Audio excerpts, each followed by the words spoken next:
Bonjour, je m'appelle Marisol. Quand j'avais 32 ans, ma sœur m'a tordu les bras si fort que je ne pouvais plus bouger mes doigts. Pourtant, tout ce que mes parents ont fait, c'est rire. Marche pour faire passer ça, a lancé mon père en applaudissant. Arrête de faire ton bébé, a ricané ma sœur. Et ma mère, elle, a simplement souri et m'a traité d'inutile. Je pensais que ce n'était qu'un autre jeu cruel jusqu'à ce que le visage de l'ambulancier devienne pâle et qu'il murmure « Appelez la police ». Avant de plonger dans le vif du sujet, à quelle heure écoutez-vous ceci? Et où êtes-vous? Laissez un commentaire ci-dessous. Je vous promets que vous voudrez savoir ce que l'IRM a révélé, car le secret de ma famille était plus sombre que quiconque ne l'imaginait. Je me souviens que l'air semblait lourd ce dimanche-là, comme si l'humidité de Houston s'était infiltrée jusqu'à mes os. Je venais de terminer une autre longue journée de travail au magasin, portant encore mon uniforme de vendeuse délavé, du genre qui vous colle à la peau, peu importe à quel point vous aimeriez vous en débarrasser avant d'entrer dans une foule. Mais il n'y avait pas de temps. Mon père avait clairement indiqué que les réunions de famille ne sont pas facultatives. J'ai donc conduit directement depuis le travail, le volant encore chaud du soleil, la poitrine serrée par la même angoisse que je portais toujours quand je savais que je serais la risée de tous. Dès que j'ai franchi le portail arrière, j'ai senti leurs yeux sur moi. Le jardin semblait idyllique, la pelouse tondue, le barbecue fumant, les voisins et les proches tenant en équilibre des assiettes en carton remplies de nourriture. Je pouvais voir les sourires polis. Ils n'étaient pas vraiment pour moi. Ils étaient pour l'image d'une famille heureuse que mes parents aiment afficher. Delphine m'a repéré la première. Elle se tenait près du patio, sa robe d'été impeccable, ses ongles faits dans une teinte qui coûtait probablement plus cher que toute ma tenue. Son sourire s'était tiré largement. Mais je connaissais ce sourire. C'était celui qui signifiait toujours des ennuis. Tiens, regardez qui a enfin daigné se montrer, a-t-elle lancé, sa voix juste assez forte pour percer les rires et le tintement des verres. Tu portes toujours ce magnifique uniforme de vendeuse, hein? Une vague de rire a éclaté, certains nerveux, d'autres sincères. Mes joues ont brûlé et j'ai forcé un sourire, faisant semblant de ne pas remarquer. J'ai continué à marcher, serrant un gobelet en carton de limonade, essayant de trouver un coin tranquille. Mais Delphine n'avait pas fini. Elle s'est rapprochée, baissant la voix juste assez pour que seuls les invités les plus proches puissent entendre. Tu devrais me remercier, Marie. Au moins, maintenant, tu assures le divertissement. Je me suis figé quand elle a attrapé mon bras. Delphine, non, ai-je murmuré, ma voix tremblant déjà. Oh, allez. Ce n'est qu'un jeu. Tu te souviens quand on jouait à ça quand on était enfant? A-t-elle dit avec une fausse douceur qui m'a retourné l'estomac. Ses doigts se sont enroulés autour de mon bras, et avant que je puisse me dégager, elle a tordu. La douleur a jailli si vite qu'elle m'a coupé le souffle. Delphine, arrête. Mais elle n'a fait que rire. Si sensible, comme toujours. A-t-elle chanté, se tournant pour que les invités puissent l'entendre. D'autres rires. Mon père, appuyé contre le barbecue, a applaudi une fois comme s'il était à un match. Elle en avait besoin. Ça lui apprendra peut-être à ne pas répondre. La douleur dans mes bras s'est propagée comme un feu. Mais ce qui faisait plus mal, c'étaient les yeux qui me regardaient. Certains amusés, certains mal à l'aise, aucun ne voulant intervenir. J'ai essayé de me libérer, ma voix se brisant. Tu me fais mal. Ma mère, assise sur le patio avec son verre de vin, a à peine levé les yeux. Fille inutile, toujours à créer des problèmes, a-t-elle marmonné, presque comme une pensée secondaire. Quelque chose en moi voulait crier, repousser Delphine, lui jeter le gobelet au visage, n'importe quoi. Mais une autre voix, celle gravée en moi après des années de ces jeux, m'a dit de me taire. Si je faisais une scène, je ne ferais que leur donner raison. Que j'étais dramatique, trop sensible, un fardeau. Alors, je me suis mordu l'intérieur de la joue, me forçant à rester immobile, priant pour que cela se termine rapidement. La douleur lancinante est devenue plus vive, et je sentais mes doigts se raidir. Ma respiration est devenue courte, ma vision se brouillant de larmes que je refusais de laisser couler devant eux. Je me suis forcé à sourire, bien que ma mâchoire tremblât sous l'effort. Je vais bien, ai-je murmuré, surtout pour moi-même. Delphine a finalement lâché prise, rejetant ses cheveux en arrière comme si de rien n'était. Vous voyez, elle va bien. Elle a regardé autour d'elle comme si elle attendait des applaudissements, mais je ne pouvais pas bouger ma main. La panique s'est installée rapidement, froide et indéniable. J'ai essayé de fléchir mes doigts, mais ils ne répondaient pas. Un frisson a parcouru ma colonne vertébrale, plus fort que la chaleur qui pesait sur ma peau. Et c'est là que j'ai réalisé que ce n'était pas juste un autre de ces jeux cruels. Quelque chose n'allait vraiment pas. Alors que je fixais ma main, mes doigts refusaient de m'obéir. Une panique sourde a envahi ma poitrine, s'alourdissant à chaque seconde qui passait. Mon bras pulsait par vagues de douleur. Et pourtant, autour de moi, les rires continuaient comme si j'étais le divertissement de la soirée. Delphine souriait largement, passant ses cheveux derrière son oreille, sa voix assez tranchante pour me transpercer. Si sensible, comme toujours, chanta-t-elle, se délectant des gloussements qui parcouraient la foule. Les paumes de mon père se sont jointes dans un applaudissement lent, comme s'il récompensait sa performance. Elle en avait besoin, a-t-il dit avec un sourire narquois, secouant la tête comme si tout cela était une leçon précieuse. Chaque applaudissement résonnait dans ma tête, une trahison plus forte que la douleur lancinante dans mon bras. De l'autre côté du patio, ma mère était assise, son verre de vin incliné contre ses lèvres. Elle ne prenait pas la peine de cacher sa satisfaction. « Fille inutile », murmura-t-elle, presque trop doucement, mais je l'ai entendue. Toujours à créer des problèmes, sirota-t-elle, comme si mon humiliation était une boisson qu'elle attendait de savourer. Ma gorge s'est serrée. Je ne peux pas bouger mes doigts, ai-je murmuré, bien que ma voix ait à peine dépassé mes propres lèvres. Mes mots ont disparu dans les rires. Personne ne s'est approché de moi. Personne n'a demandé si j'allais bien. J'étais la seule dans ce jardin à comprendre à quel point c'était grave. Certains invités se sont agités, mal à l'aise. J'ai aperçu un couple près de la piscine, leur téléphone levé, non pas pour appeler à l'aide, mais pour enregistrer. Mon visage a brûlé de honte de savoir que je n'étais rien de plus qu'un contenu pour l'amusement de quelqu'un d'autre. Une partie de moi voulait crier, forcer leur attention, leur faire voir que ce n'était pas une blague. Mais une autre partie, celle entraînée pendant des années à être qualifiée de dramatique, m'a averti que hausser la voix ne ferait que leur donner raison.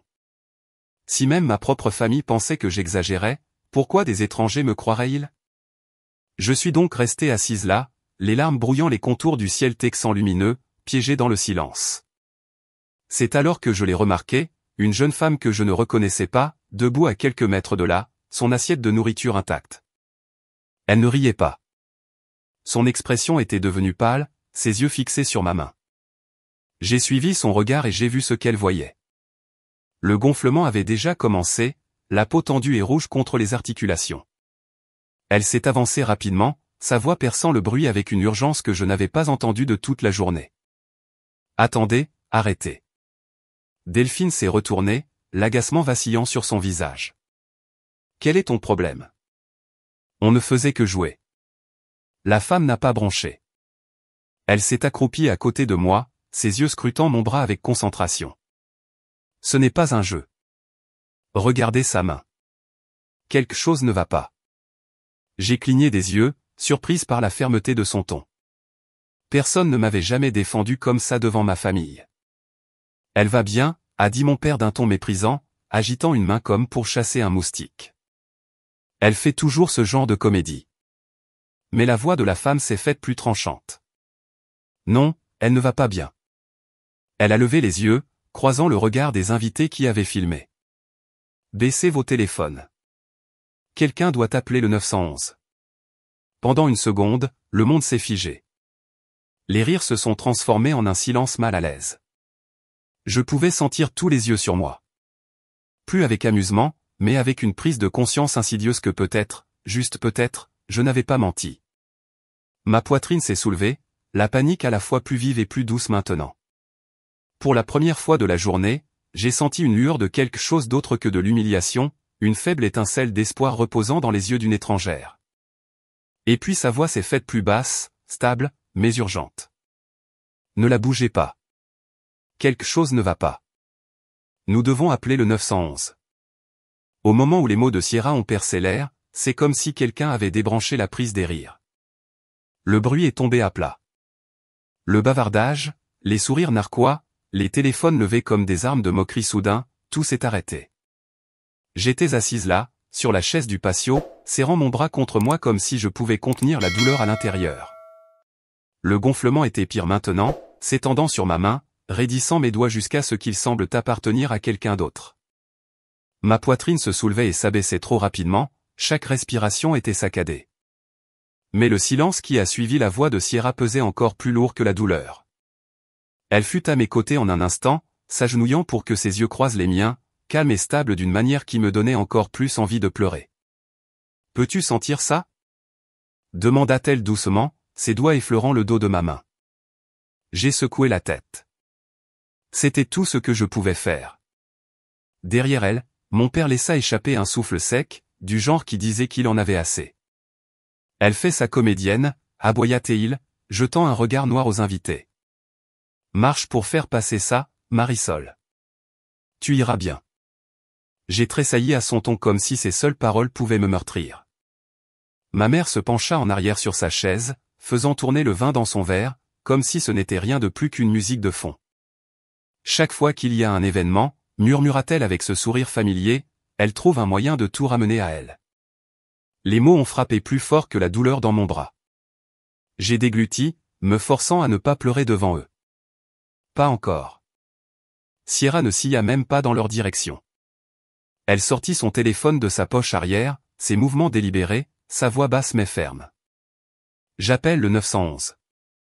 Cela brisa la tension comme du verre qui se fracasse. Quelques invités se regardèrent, le malaise se propageant sur leur visage. Les téléphones qui avaient été levés pour enregistrer furent discrètement baissés, rangés dans les poches. Certains se raclèrent la gorge, essayant de regarder n'importe où sauf vers moi. Delphine croisa les bras, sa posture pleine de défi, même si son visage avait perdu un peu de son éclat. Oh, allez, se moqua-t-elle, mais il y avait une lueur, juste une lueur de doute dans ses yeux quand Sierra lui lança un regard acéré. Tu crois que je plaisante ? La voix de Sierra ne s'éleva pas, mais l'acier qu'elle contenait portait plus loin que n'importe quel cri. Je voulais m'enfoncer dans le sol. Une partie de moi était terrifiée à l'idée que si Sierra restait, elle finirait par être la prochaine cible de leur moquerie. Une autre partie de moi, cependant, une que je n'avais pas ressentie depuis des années, s'accrochait à sa présence comme à une bouée de sauvetage. Les invités se sont agités, des chuchotements se propageant comme de la fumée. J'ai saisi des phrases, ça n'a pas l'air normal, et devrions-nous ? Leur incertitude a fissuré le mur que ma famille avait construit autour de moi depuis si longtemps. Un souvenir a surgi sans prévenir. J'avais 9 ans, je courais dans ce même jardin, les genoux écorchés par une poussée que je n'avais jamais vue venir. Delphine avait souri alors aussi, tandis que papa me disait de m'endurcir. « Arrête de faire ton bébé », avait-il dit, sa voix méprisante alors qu'il serrait Delphine contre lui. Maman n'avait même pas levé les yeux de ses gants de jardinage. Et maintenant, nous y revoilà. Même jardin, même mépris, même douleur. Sauf que cette fois, quelqu'un m'avait enfin vu. Sierra posa une main stable sur mon épaule, me ramenant au moment présent. « Tu as bien fait de parler, » dit-elle tranquillement, pour que je sois la seule à entendre. Tu ne surréagis pas. Ne les laisse pas te convaincre du contraire. Ces mots se sont glissés à travers les fissures de mes défenses comme la lumière du soleil à travers des volets. J'ai hoché la tête, bien que les larmes que j'avais retenues aient finalement coulé. Pas par faiblesse, pas par honte, mais à cause de la sensation bouleversante d'être enfin cru. Et puis, faible au début, mais de plus en plus fort, le son nous est parvenu, le hurlement lointain des sirènes coupant à travers la soirée de Houston. La couleur a quitté le visage de mon père, non pas d'inquiétude, mais de quelque chose de plus froid. Sa mâchoire s'est crispée, ses yeux se sont rétrécis, et je savais que ce n'était pas fini. Les sirènes devinrent plus fortes, leur écho rebondissant sur les maisons en briques de notre quartier, peignant l'air du soir d'un avertissement strident. Le visage de mon père devint rouge, non pas d'inquiétude, mais de quelque chose de plus sombre, une rage qui couvait juste sous la surface. Je sentis le poids de son regard furieux même si la voix calme de Sierra essayait de me rassurer. Au moment où les gyrophares ont inondé la pelouse, les invités s'étaient déplacés nerveusement, certains se retirant plus près de leur voiture, d'autres faisant semblant de vérifier leur téléphone comme s'ils n'avaient pas été en train de regarder et de rire quelques instants auparavant. 2 ambulanciers se sont précipités par le portail avec un brancard. Une femme aux yeux vifs et aux mains sûres s'est agenouillée à côté de moi. Je suis Catherine Moral, s'est-elle présentée rapidement, sa voix vive mais aimable. Nous allons prendre soin de vous. Pouvez-vous essayer de remuer vos doigts pour moi? J'ai concentré toute la force qui me restait, voulant que ma main bouge. Rien. La panique a monté encore plus haut. Sierra s'est penchée plus près de moi. C'est bon. Tu es en sécurité maintenant. Derrière elle, mon père s'est avancé, sa voix tranchante comme une lame. C'est ridicule. Elle va bien. Elle fait toujours des comédies comme ça. Les ambulanciers l'ont ignorée. Catherine a échangé un regard sombre avec son partenaire, puis a murmuré quelque chose que je n'ai pas pu entendre. J'ai seulement remarqué le resserrement de sa mâchoire alors qu'elle prenait sa radio. Ma mère, tenant toujours son verre de vin, secoua la tête avec un soupir. Elle marchera d'ici demain. Vous verrez. Elle a toujours été dramatique. Ses mots coulaient comme du poison. Désinvolte, mais destiné à blesser. Je voulais crier que je n'inventais rien, mais ma voix semblait piégée dans ma gorge. Au lieu de cela, j'ai murmuré à Sierra, je ne sens plus mes doigts. Ses yeux se sont adoucis. C'est tout ce que j'ai besoin d'entendre. Les murmures des invités se sont faits plus forts. J'ai remarqué que quelques-uns d'entre eux baissaient les yeux comme si la honte s'était finalement abattue sur eux pour la façon dont ils avaient ri plus tôt. Puis, une nouvelle voix a brisé la tension. Un homme de grande taille en civil, un badge accroché à sa ceinture, est entré dans l'allée. Inspecteur Radcliffe, s'est-il présenté, scrutant la foule. Que s'est-il passé ici? Sierra s'est redressée, sa voix calme et stable. Sa sœur lui a tordu le bras. J'ai vu le gonflement. Elle ne pouvait plus bouger sa main. Le regard de l'inspecteur est passé de Sierra à moi, puis à Delphine. Ma sœur a croisé les bras, la mâchoire serrée, bien que pour une fois, elle ne se soit pas précipitée pour parler. Le visage de mon père est devenu cramoisi.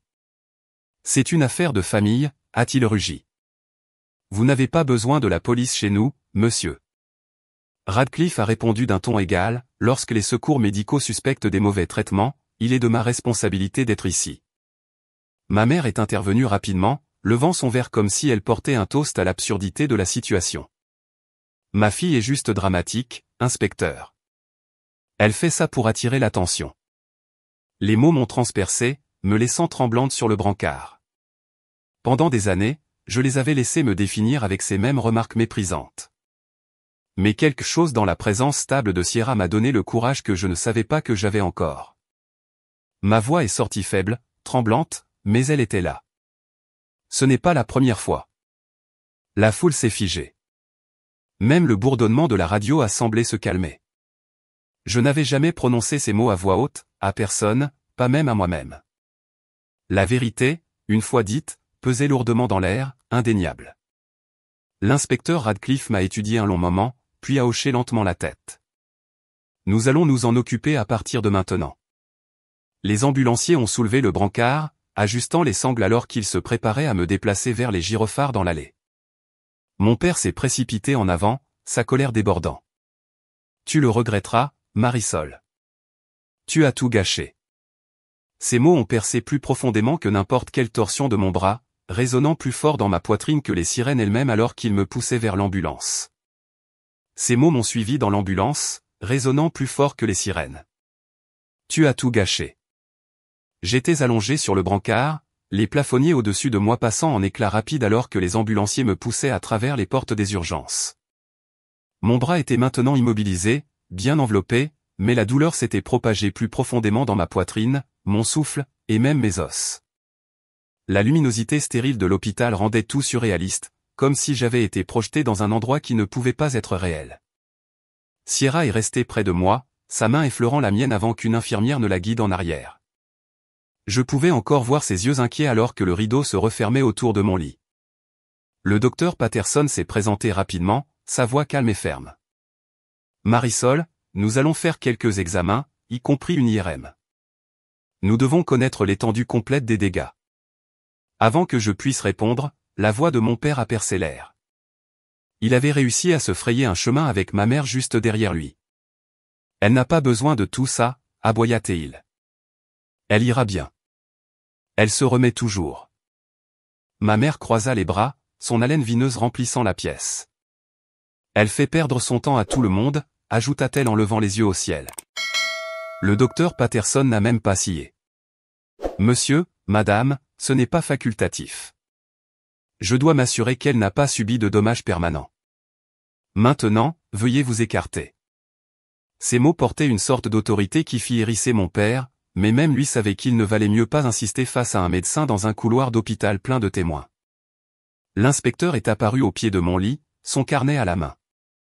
L'inspecteur Radcliffe n'a pas élevé la voix. Il n'en avait pas besoin. Marisol, demanda-t-il doucement, est-ce que cela s'est déjà produit avant? Ma gorge s'est nouée. Des images ont traversé mon esprit, Delphine me poussant des balançoires, me tordant les poignets pendant des jeux, mes parents riant quand je pleurais, me disant que j'étais trop sensible. Ma voix s'est brisée alors que je murmurais, oui, depuis que nous sommes enfants. Le silence dans la pièce était plus lourd que les machines autour de moi. Les lèvres de ma mère se sont entr'ouvertes comme si elle allait parler, mais rien n'est sorti. Mon père a détourné le regard, la mâchoire si serrée que je pensais qu'il pourrait se casser une dent. Sierra s'est de nouveau glissée à travers le rideau, ignorant leur regard furieux. Elle a serré doucement ma main valide. « Tu n'as plus à garder le silence, dit-elle, sa voix stable mais pleine d'émotion. Un instant, j'ai presque cru en elle. Mais la culpabilité pesait lourdement sur mes côtes. Trahir ma famille, prononcer ces mots. C'était comme si j'avais sauté d'une falaise sans possibilité de retour. L'infirmière est revenue pour me préparer à l'IRM. Pendant qu'elle ajustait les sangles, je fixais les dalles du plafond, comptant les fissures légères pour garder mon esprit stable. J'ai essayé de me convaincre qu'il n'était pas trop tard pour revenir en arrière. Peut-être que si je leur dis que j'ai exagéré. Peut-être que si je leur pardonne encore une fois, ça s'arrêtera. Mais j'ai alors entendu la voix de mon père dans ma tête, tranchante et froide. Tu as tout gâché. Quelque chose en moi a changé. Non, je ne pouvais pas continuer à laisser leurs mots me définir. Je ne pouvais pas les laisser enterrer la vérité à nouveau. Lorsque le docteur Williams, le neurochirurgien, est entré brièvement pour expliquer le scanner, j'ai écouté attentivement, hochant la tête à travers le brouillard de la peur. Son ton était clinique, mais l'inquiétude dans ses yeux était réelle. Nous verrons exactement ce qui se passe, m'a-t-il assuré. Alors qu'il me poussait vers la salle d'IRM, la voix de Sierra a suivi, ferme mais douce. Tu fais ce qu'il faut, Marisol. Ne les laisse pas te prendre ça. Le bourdonnement de la machine a rempli mes oreilles alors que je restais parfaitement immobile, le son vibrant à travers mes os. Ma poitrine s'est serrée de terreur et d'un fragile espoir. Cette machine montrera la vérité que ma famille a toujours niée. Quand les images sont revenues, je n'étais pas prête pour ce qu'elles ont révélé. Je suis resté parfaitement immobile, le léger bourdonnement de la machine résonnant encore à mes oreilles alors que le docteur Patterson et le docteur Williams sont entrés ensemble dans la pièce. Leur visage m'en disait plus que ce que j'étais prête à entendre, sombre, grave, comme s'ils portaient une vérité trop douloureuse à délivrer. Le docteur Williams a affiché le scanner sur un moniteur. Les images grises et blanches brillaient dans la pénombre de la salle de radiologie, des ombres se découpant sur les os de mon bras. Ceci, dit-il doucement, en pointant avec un stylo, est une fracture nette. Mais il y a plus que ça ici. Mon souffle s'est coupé. Plus? Il a cliqué sur l'image suivante. Vous voyez ces lignes? Sa voix était stable mais grave. Elle ne date pas d'aujourd'hui. Certaines d'entre elles sont des fractures plus anciennes, non traitées. Pendant un instant, j'ai cru avoir mal entendu. Mon cœur battait si fort que ces mots se sont presque fondus dans son rythme. Le docteur Patterson s'est penché plus près, son ton ferme mais aimable. Ces blessures se sont produites à des moments différents, il y a des mois, peut-être même des années. Elles ont guéri de manière inégale. La voix de mon père a percé le silence stérile, dure et retentissante. Elle a toujours été maladroite. Elle tombait de vélo, trébuchait sur ses propres pieds. Cela ne prouve rien. Ma mère a ricané, les bras étroitement croisés sur sa poitrine. Elle a des bleus pour un rien. Toujours en train d'exagérer. Vous, les médecins, vous faites tout un plat pour rien. Leurs mots me tailladaient de la même manière qu'ils l'avaient toujours fait. Mais maintenant, je n'étais pas seul à les entendre. L'inspecteur Radcliffe, debout juste à l'entrée, n'a pas quitté l'écran des yeux. Sa voix était calme, basse et certaine. Marisol, demanda-t-il, avez-vous déjà été blessée de cette façon? Des larmes ont brûlé au coin de mes yeux. Mes lèvres tremblaient alors que je forçais la vérité à sortir. Oui. Depuis que nous sommes enfants, ils m'ont dit que j'étais juste sensible, que je devais m'endurcir. Le silence qui a suivi a semblé figer l'air lui-même. Sierra s'est approchée, sa voix calme mais inébranlable. Ils t'ont manipulé. Tu as douté de ta propre douleur parce qu'ils le voulaient. Ces mots ont fait voler en éclats quelque chose en moi. Des années d'échymoses ignorées, de bras tordus et de rires moqueurs sont revenus en force. Je les avais enterrés si profondément que j'avais presque cru moi-même à leurs mensonges. Mais maintenant, en regardant ces images, je ne pouvais plus le nier. La preuve était là, gravée dans mes os. Je voulais m'effondrer sous le soulagement d'être enfin cru, mais le chagrin a frappé plus fort. Toute mon enfance avait été un mensonge enveloppé de rires et d'applaudissements approbateurs. Mon père a frappé du poing contre le mur. C'est absurde. Vous lui empoisonnez l'esprit, vous lui remplissez la tête de bêtises. Ma mère a sèchement répliqué, tu le regretteras, Marisol. La famille ne trahit pas la famille. Mais Radcliffe s'est avancé, sa voix mesurée. Ce n'est pas de la trahison. Ceci, a-t-il dit en désignant l'écran lumineux, est un schéma d'agression, et ça se termine ce soir. J'ai regardé l'inspecteur, le souffle court, mon corps tremblant de bien plus que la douleur. À l'intérieur, la culpabilité luttait contre une fragile étincelle de résolution. Ils ne me pardonneront jamais de l'avoir dit, mais peut-être serai-je enfin libre. Le docteur Williams a posé une main sur le dossier de la chaise. Nous allons traiter la fracture actuelle. Mais vous devez savoir que ces scanners prouvent qu'il y a un historique ici. Vous n'imaginez pas cela. Pour la première fois, j'ai hoché la tête sans douter de moi-même. Ce n'était pas moi, ai-je murmuré. Je n'étais pas dramatique. Ils m'ont menti. Radcliffe a pris son téléphone, son expression inébranlable. Nous devrons déposer des accusations ce soir. La pièce a tourné alors que ces mots s'imprimaient en moi. La terreur m'a saisi. Des accusations signifiaient une exposition, des répercussions, et une famille qui ne me verrait plus jamais comme l'une des leurs. Mais sous la peur, quelque chose de nouveau s'est agité. Un soulagement calme et féroce. Il n'était plus intouchable. Ces mots semblaient à la fois terrifiants et libérateurs. Mes parents n'étaient plus intouchables. J'ai à peine dormi cette nuit-là, mon corps endolori, mon esprit rejouant chaque écho de rire qui m'avait suivi depuis l'enfance.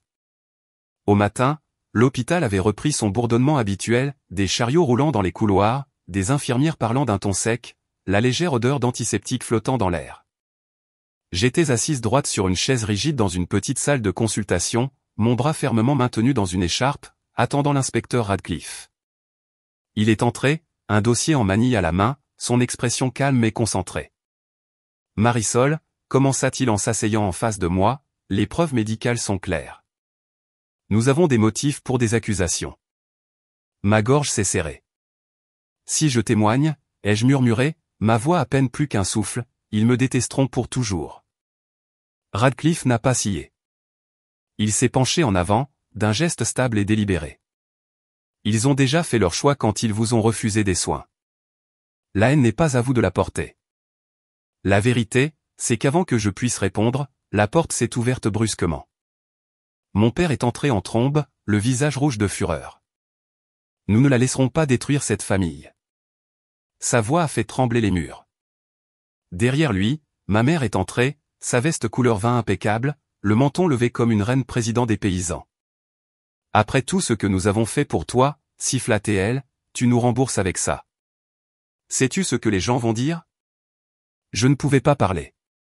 Pendant un instant, la honte a essayé de m'étouffer à nouveau, de la même manière qu'elle l'avait toujours fait. Puis Delphine a suivi, les bras croisés, les lèvres retroussées en un sourire narquois. Tellement dramatique, comme toujours, a-t-elle ricané.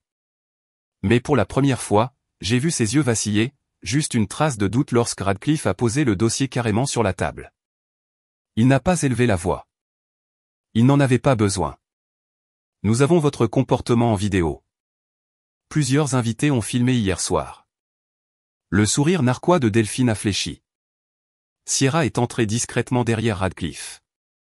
Sa présence était rassurante, comme une main sur mon dos dont je ne savais pas que j'avais besoin. « Tu n'es plus seule maintenant, Marisol, dit-elle doucement. La vérité suffit. » La pièce semblait rétrécir autour de moi. Mon pouls martelait alors que des images de mon passé défilaient dans mon esprit, des anniversaires gâchés par des blagues soudaines qui laissaient des bleus, des insultes murmurées déguisées en rire, les applaudissements de mon père chaque fois que je pleurais, le sourire de ma mère derrière son verre, chaque marche pour faire passer s'abattant sur moi comme une vague. J'ai pris une profonde inspiration, la poitrine serrée, mais ma voix claire. Je ne garderai plus le silence. La main de mon père a claqué contre la table. « Fille ingrate », a-t-il rugi. Les yeux de ma mère se sont rétrécis en fente. « Réfléchis bien. Une fois que tu auras dit ça à voix haute, il n'y aura pas de retour en arrière. » Delphine a laissé échapper un rire amer. « Et alors ? Tu crois qu'un tribunal se souciera de ton histoire larmoyante ?» Radcliffe a fait glisser le dossier vers moi, l'ouvrant lentement. À l'intérieur se trouvaient des images fixes de vidéos, la main de ma sœur agrippant mon bras, mon père applaudissant, le sourire narquois de ma mère. Une preuve que je n'avais jamais eue auparavant. Ils s'en soucieront quand ils verront ça, dit-il d'un ton égal. Mon souffle s'est coupé. Pendant des années, j'avais vécu dans l'ombre de leur dénégation. Et maintenant, elle était là, ma vérité capturée pour que le monde la voie. 1000 peurs m'ont traversé, être renié, coupé des ponts, étiqueté comme une traîtresse. Pourtant, en dessous, quelque chose de plus fort pulsait. Peut-être que je les perdrais. Mais peut-être, pour la première fois, je me gagnerais enfin moi-même. Le regard de Radcliffe n'a pas vacillé. Ils seront notifiés ce soir. La pièce est tombée dans un silence stupéfait. Les visages de mes parents se sont vidés de leur couleur, le sourire narquois de Delphine s'effondrant en un regard furieux. Je suis restée assise là, tremblante, sachant que plus rien ne serait jamais comme avant. Je pensais que cela signifiait que c'était fini. Mais ma sœur avait un dernier coup à jouer. Au moment où le soleil a plongé sous l'horizon de Houston, la maison ressemblait à une scène sous des projecteurs crus. Les lumières rouges et bleues des voitures de police peignaient la rue. Les voisins se tenaient sur leur perron en chuchotant, certains serrant leur téléphone. Le son des radios de la police coupait l'air lourd alors que les officiers s'approchaient de la porte d'entrée. L'inspecteur Radcliffe marchait à leur côté, toujours aussi calme. Ma poitrine s'est serrée quand mon père a ouvert la porte d'un coup de pied avant même qu'il ne puisse frapper. « Vous n'avez aucun droit de faire irruption dans ma maison », beugla-t-il, sa voix portant jusqu'au bout de la rue. Ma mère le suivait, tamponnant ses yeux avec un mouchoir qui n'avait pas vu une seule vraie larme. Elle se tourna théâtralement vers la foule. « C'est une chasse aux sorcières. Ma fille, notre propre chair et notre propre sang, nous traînant dans la boue. » J'étais assise en silence près de l'entrée, mes bras toujours bercés dans l'écharpe. Je pouvais sentir leurs yeux sur moi, voisins, officiers, même Sierra debout juste derrière Radcliffe. Pendant un instant, j'ai eu envie de me recroqueviller, de disparaître. Puis, Delphine est apparue. Elle n'a ni hurlé ni crié. Elle est entrée d'un pas nonchalant comme si elle était chez elle, tenant un dossier pressé fermement contre sa poitrine. Son visage était calme, ses lèvres se retroussant en ce sourire bien trop familier. « Inspecteur, dit-elle doucement, avant de vous mettre dans l'embarras, vous devriez voir ce que ma sœur a caché. » Le dossier a atterri sur la table avec un bruit sec. À l'intérieur se trouvaient des papiers, des notes médicales, des déclarations dactylographiées, et même ce qui ressemblait à un rapport de psychologue. Tout cela peignait un portrait de moi comme étant instable, dramatique, désespéré d'attention. Mon cœur s'est effondré. Le sol semblait basculer sous moi. Ils ne me croiront jamais maintenant, pensais-je, ma gorge se nouant. Radcliffe a ouvert le dossier avec précaution, parcourant les pages. Son visage ne laissait rien paraître. La poitrine de mon père s'est gonflée de triomphe. Ma mère a redressé les épaules comme une reine retrouvant sa couronne, et Delphine s'est penchée en arrière, les bras croisés, son sourire victorieux s'élargissant. Pendant quelques secondes, le silence dans cette pièce a pesé plus lourd que n'importe quel mot. Mon estomac s'est retourné. Des années d'humiliation et de manipulation psychologique m'ont murmuré à nouveau, « Tu vois, tu as toujours été le problème. » Puis Radcliffe a levé les yeux, calme comme la pierre. « Intéressant, dit-il d'un ton égal en refermant le dossier. Mais cela ne change rien au scanner de l'IRM. Il a posé un autre dossier sur la table, l'ouvrant sur les images de l'hôpital. Ces blessures ne se sont pas produites du jour au lendemain. Elles racontent une histoire très différente. Le sourire narquois de Delphine a vacillé. Avant qu'elle ne puisse parler, Radcliffe a continué, sortant une clé USB et faisant signe à un officier. Un petit écran a vacillé et la vidéo a commencé à jouer. Mon souffle s'est coupé.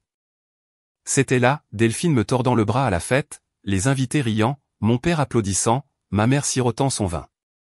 Puis moi, m'effondrant, serrant ma main, mon visage tordu de douleur. L'atmosphère de la pièce a changé. Ma mère a haleté, sa main tremblant autour de ce mouchoir inutile. Le visage de mon père s'est assombri, et il a frappé du poing contre le mur, le son résonnant dans toute la maison. C'est ridicule, a-t-il aboyé, mais sa voix manquait de conviction maintenant. Le sourire de Delphine avait complètement disparu. Ses yeux passaient des voisins à l'extérieur, aux officiers qui observaient chacun de ses mouvements, au regard fixe de Radcliffe. Je n'ai pas bougé. Je n'ai pas plaidé. Je ne me suis pas défendu. Les mots de Sierra résonnaient dans mon esprit, la vérité suffit. Je suis donc resté assise là, la tête haute, pendant que le empire de déni s'effondrait. Ma mère a murmuré, presque pour elle-même, ça ne peut pas être en train de se produire. Mon père a grogné en me montrant du doigt, tu as tout gâché. Mais pour une fois, leurs mots ne m'ont pas piqué. Ils ne pouvaient plus m'atteindre. Radcliffe s'est levé, sa voix ferme. Delphine Cros, dit-il en la regardant droit dans les yeux, vous êtes en état d'arrestation. Le clic des menottes a retenti plus fort que les radios de la police, plus fort que les murmures des voisins. Au moment où les menottes se sont refermées, j'ai ressenti quelque chose que je n'avais pas ressenti depuis des années, la liberté. 2 ans plus tard, les échos de cette nuit me rattrapent encore parfois. Mais maintenant, ils sonnent différemment, plus doux, comme des rappels, pas des chaînes. Le soleil de l'après-midi glissait à travers les stores de mon petit appartement de Houston, rayant le sol du salon de bande dorée. J'ai posé ma tasse de thé sur la table d'appoint, mes doigts effleurant le bracelet d'hôpital plié qui s'y trouvait. Je ne l'ai jamais jeté. Ce petit bracelet n'était pas juste du plastique. C'était une preuve. La preuve que la vérité avait enfin été vue. Je me suis penché en arrière sur le canapé, laissant le silence s'installer. Mon téléphone a vibré sur le coussin. Un texto de Sierra. Dehors. J'ai du café. J'espère que tu n'as pas oublié les muffins. Un sourire s'est dessiné sur mes lèvres. Sierra, maintenant une infirmière à part entière, était devenue plus que la fille qui s'était agenouillée à mes côtés dans un jardin rempli de rire et de cruauté.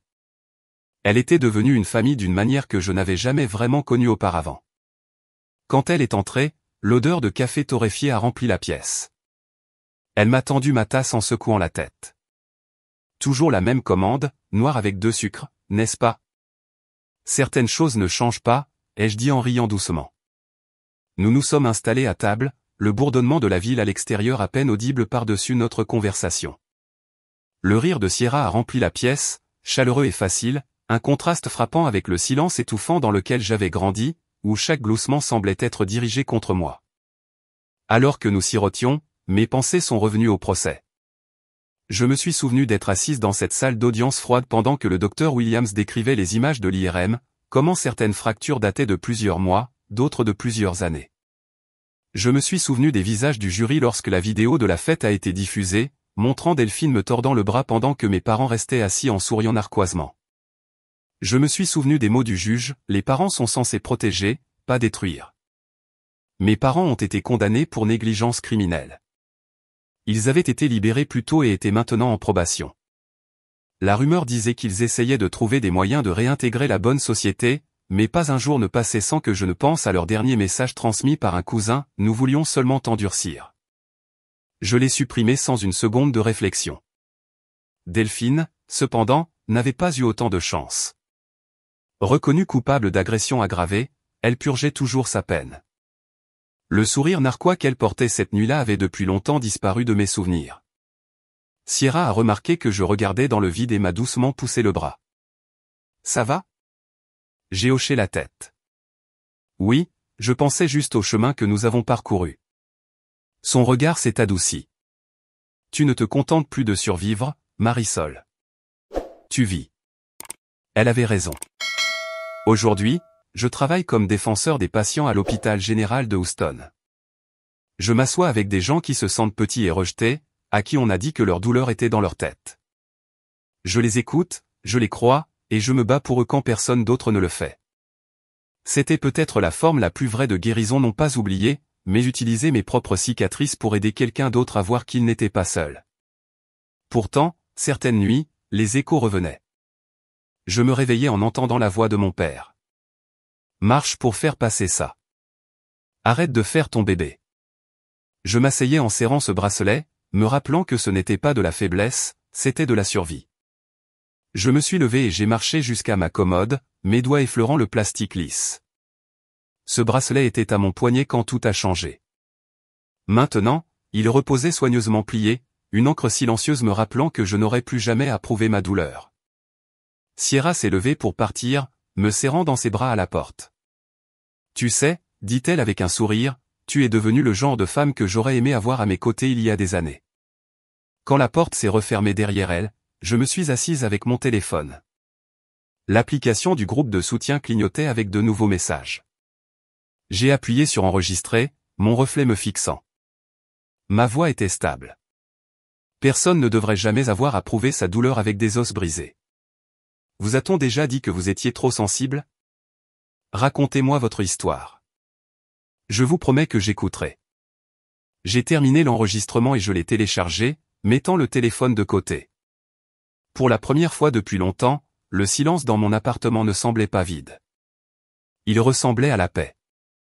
La famille ne devrait jamais être synonyme de silence. Je n'étais pas dramatique. Je n'étais pas inutile. J'étais suffisante. Et je le serai toujours.